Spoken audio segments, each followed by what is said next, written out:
जेठ पूर्णिमा वट सावित्री व्रत कथा। अब आप सुनिए। चलिए शुरू करते हैं कथा। सावित्री का ये पावन पर्व व व्रत सौभाग्य और संतान प्रदान करने वाला है। अवश्य किया जाता है। कथा मैं अब आपको सुनाती हूँ। पौराणिक कथा के अनुसार भद्र देश के राजा के कोई संतान नहीं थी। संतान की प्राप्ति के लिए अनेक वर्षों तक तप किया, जिससे प्रसन्न होकर देवी सावित्री ने प्रकट होकर फलस्वरूप राजा को पुत्री का संतान स्वरूप प्राप्ति का वरदान दिया। और गणेश जी को सुमरन करती फलस्वरूप राजा को तेजस्वी पुत्री की प्राप्ति हुई। सभी गुणों से युक्त अत्यंत सुंदर कन्या थी, जिसका नाम सावित्री ही रखा। जिसके लिए योग्य वर न मिलने के कारण जब वह बड़ी हुई तब राजा दुखी रहने लगे। एक दिन उन्होंने स्वयं सावित्री को योग्य वर की खोज के लिए सावित्री को रथ व अन्य ने अनेक सैनिकों के साथ भेजा कि पुत्री जाओ, तुम अपने लिए योग्य वर स्वयं खोजो, मुझे तुम पर पूर्ण विश्वास है।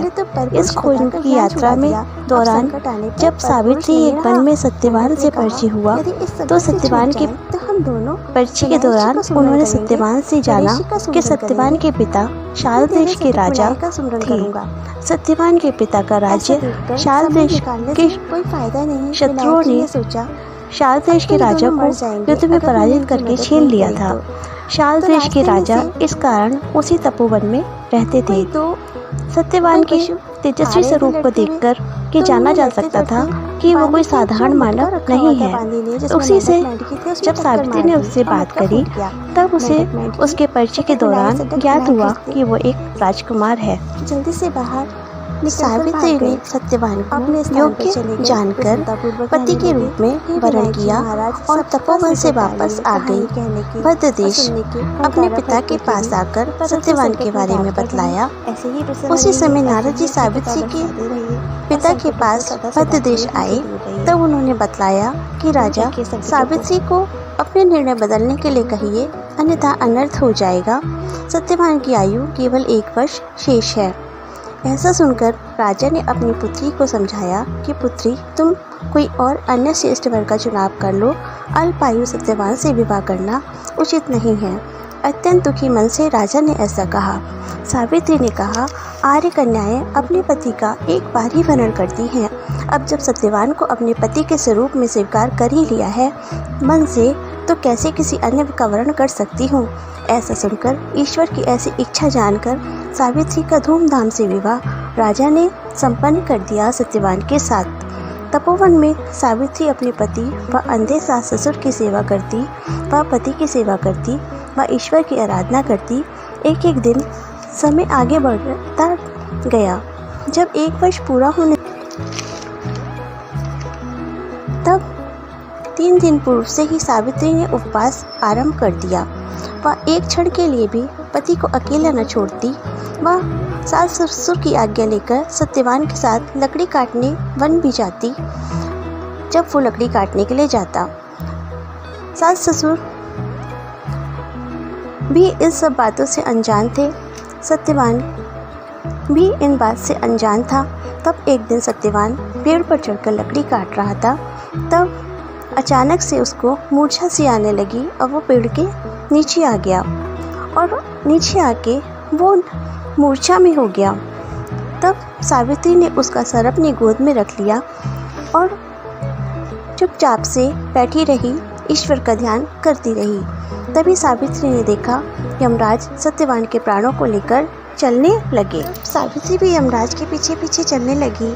तब यमराज ने अपने पीछे जब कुछ कदमों की आहट सुनी तो यमराज ने पीछे मुड़कर देखा कि सावित्री आ रही है पीछे पीछे।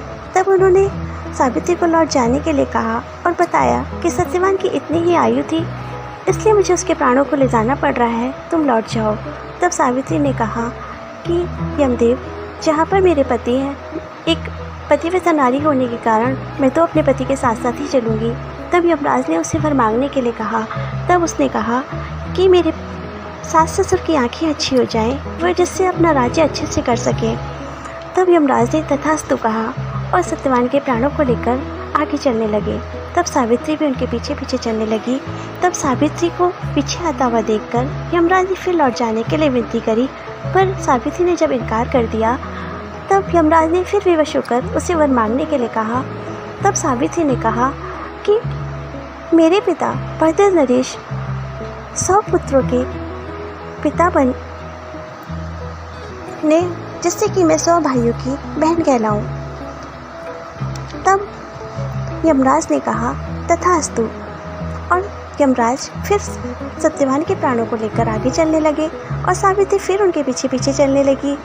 परंतु जब यमराज के समझाने के बाद भी सावित्री नहीं लौटी वापस, तो फिर यमराज ने कहा कि सावित्री, मैं तुमसे अत्यंत प्रसन्न होकर कहता हूँ, कृपा करके एक बार और मांग लो, मैं तुम जो मांगोगी मैं अवश्य दूंगा। तब सावित्री ने बड़ी चतुराई से कहा कि ठीक है, मैं 100 पुत्रों की माता बनूं और परम सौभाग्यवती नारियों में मेरा स्थान हो। तब यमराज ने तथास्तु कहा और फिर आगे चलने लगे। तब सावित्री जब उनके पीछे पीछे फिर चलने लगी, तब सावित्री को लौट जाने के लिए कहा। तब सावित्री ने कहा कि यमदेव, अगर आप अपना वर नहीं देना चाहते थे तो फिर आपने वर दिया ही क्यों? आप कृपा करके आपने जब वर दिया है तो उसको पूरा भी तो कीजिए। तब यमराज को अपनी बात का ध्यान आया कि अरे, मैंने तो सावित्री को 100 पुत्रों की माता होने का वरदान दिया है और सावित्री एक पतिव्रता नारी है, और अगर मैं इसके पति के प्राणों को ले जाऊंगा तो ये मेरा वर सार्थक कैसे होगा? तब यमराज ने सावित्री के पति सत्यवान के प्राणों को छोड़ दिया और वापस चले गए। तब सावित्री वापस बड़ के पेड़ के नीचे आई और वहाँ पर परिक्रमा करी, पूजा अर्चना करी, और जब सत्यवान ऐसे उठ के बैठ गए जैसे किसी निद्रा से जागे हों, तब सावित्री अपने पति सत्यवान के साथ अपने सास ससुर के पास फिर वापस आई और वहाँ पे अपने सास ससुर की अच्छी आंखों को देखकर अत्यंत प्रसन्न हुई। तब उन लोगों ने सेना इकट्ठी करके मंत्री इकट्ठे करा, सेना इकट्ठी करी और अपने शत्रुओं को पराजित करके पुनः अपने राज्य को प्राप्त करा। उसके पश्चात सावित्री अपने 100 भाइयों और अपने 100 पुत्रों, अपने पति, अपने सास ससुर और अपने पिता के साथ आनंदपूर्वक उसने जीवन व्यतीत किया। ये कहानी, ये कथा, ये हमें प्रेरणा देती है, ये युगों युगों से चली आ रही है कि एक पतिव्रता नारी अपने दोनों कुलों का मान बढ़ाने वाली होती है। इसीलिए आज की सभी नारियों के लिए ये कथा प्रेरणा का सूत्र है और ये कथा अभी सभी सौभाग्यवती नारियों को परम सौभाग्य प्रदान करने वाली है।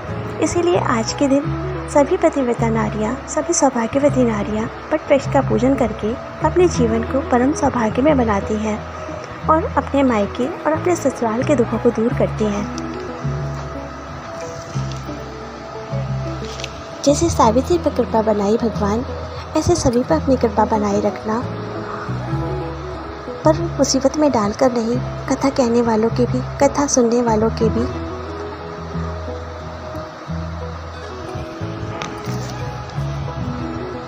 सभी प्रसन्न रह सकें, सभी खुशहाल रह सकें।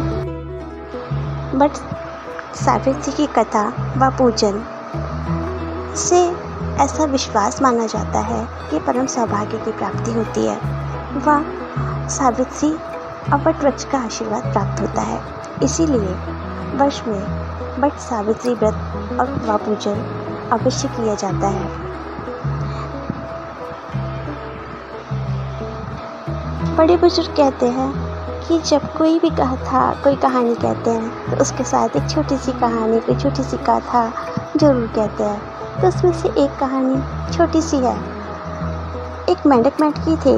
मेंढकी सटक बिनाई करती, सटक बिनाई कहती और गणेश जी का सुमरन करती और गणेश जी को सुमरती।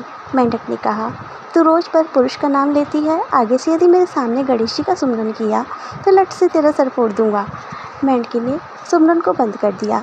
गणेश जी ने अपनी माया फेरी और एक राजा की बांधी पानी लाने गई।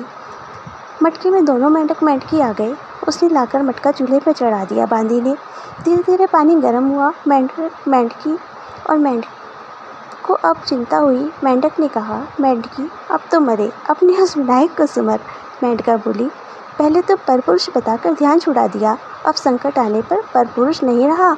मेंढक ने कहा, यदि इस संकट से छूट जाएं तो हम दोनों विनायक जी का सुमरन करेंगे, गणेश जी का सुमरन करेंगे।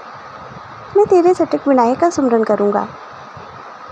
ऐसा देखकर समय निकालने से कोई फ़ायदा नहीं। विनायक जी ने सोचा, अब तो ये दोनों मर जाएंगे अगर मैंने इनकी मदद नहीं करी तो रास्ते में से कोई पशु आ रहे थे लड़ते हुए, तो उन्होंने लड़ते लड़ते बांदी के जो मटका रखा हुआ था बांदी ने, जिसमें मेंढक मेंढकी थे, उसमें टक्कर मार दी और मटका फूट गया। मेंढक मेंढकी सटक विनायक करते जल्दी से बाहर निकलकर भाग गए, अपने स्थान पर चले गए, प्रसन्नतापूर्वक रहने लगे। हे विनायक जी महाराज, सबका संकट टालिए, कहानी कहने के और सुनने के, हुंकारा भरते के भी, परंतु संकट में डालकर नहीं। ऐसे ही प्रसन्न रहिए, ऐसे ही अपनी कृपा बरसाते रहिए और संकटों को सदा सदा के लिए हमसे दूर रहिए, दूर रखिए संकटों को।